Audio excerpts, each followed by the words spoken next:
Hey everybody, let's break down the top stories you need to know.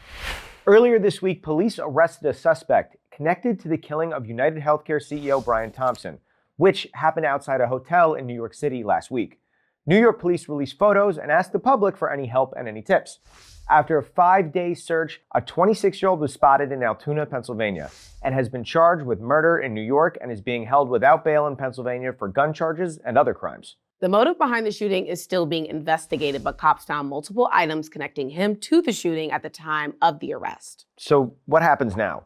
We don't know the exact timing yet, but he will eventually be brought back to New York to appear in court and possibly go to trial.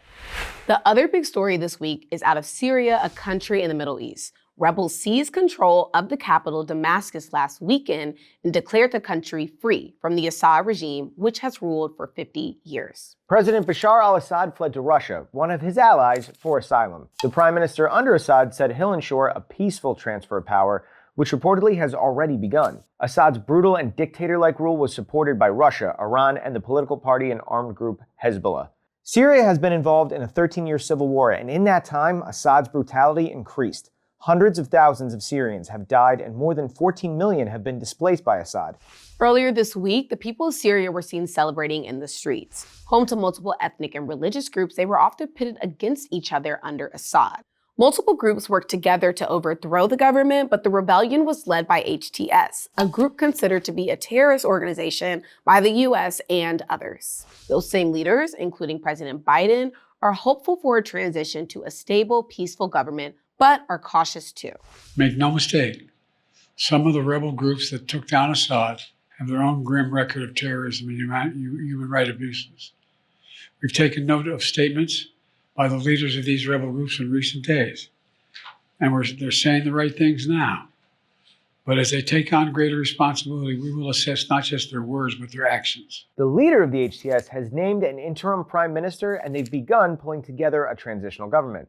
They've also promised to pardon Assad supporters and have open borders with Turkey, Lebanon, Jordan, and Iraq to allow Syrian refugees to return home. Now, these stories and some others we have covered, they can be intense, make you feel icky, maybe even sad, scary, and hearing about war, crime, natural disasters, and politics, that was a lot, it can be upsetting. And it's important to know how to handle news and stories that are hard to hear, which is why I spoke with Dr. Jeff about why it feels like that and how we should handle it. The scary things that we see on the news, on TV, are oftentimes tragedies.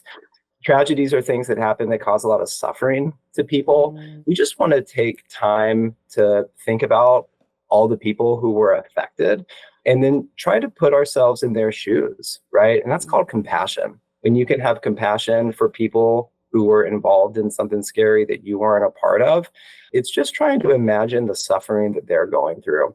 But that also involves having compassion and kindness to ourselves. It's just pay attention to your emotions. Feeling sad, angry, worried, confused is completely normal and okay.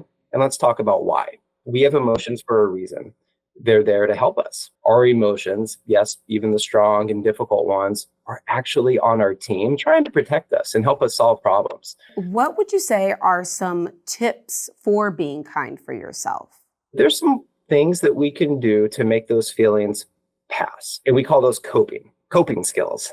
Coping with strong emotions doesn't mean the emotions just go away. Coping with strong emotions just means that, hey, I could still go about my day. I can go to school. I can learn. I can hang out with friends. I could do things that I enjoy, even though these emotions may still be inside of me. Mm-hmm. So while the first step in coping is knowing that we feel our strong emotions for a reason, the second step is knowing that our emotions should pass. So I like to think about our emotions as like the clouds in the sky. When you look closely at a cloud, you'll see that it's actually moving. It might be moving slowly, but it is moving. Some clouds take 30 seconds to pass, sometimes 30 minutes, sometimes even longer. And our emotions are sort of like that. We feel them as they're happening, but they pass. So for these clouds that stay around for a really long time, it could be helpful to tell an adult that you trust, a parent, a teacher, a school counselor, what you're feeling so they could help you. One of the first coping skills is just to talk about the feelings, talk about the emotions. There's this idea that you've got to name it to tame it. So to tame something means to control it. by training it. We could find ways to make our body feel better and more relaxed. And we could also change our thoughts so that they lead to more positive emotions, but also just writing down your strong thoughts and strong feelings in a journal. It does remind your brain that, hey, I've written this down, this thing that's bothering me. I can come back to it later and deal with it. So if talking or writing isn't your thing, maybe drawing or painting what your emotions look like or singing about your feelings might work for you. Just do things that you enjoy, like eating, getting good sleep, spending time with friends and loved ones, exercising, doing things that we enjoy. So sometimes, even if we don't feel like doing these things that we know are good for us, we have to find ways to do them. And then I would say just to breathe.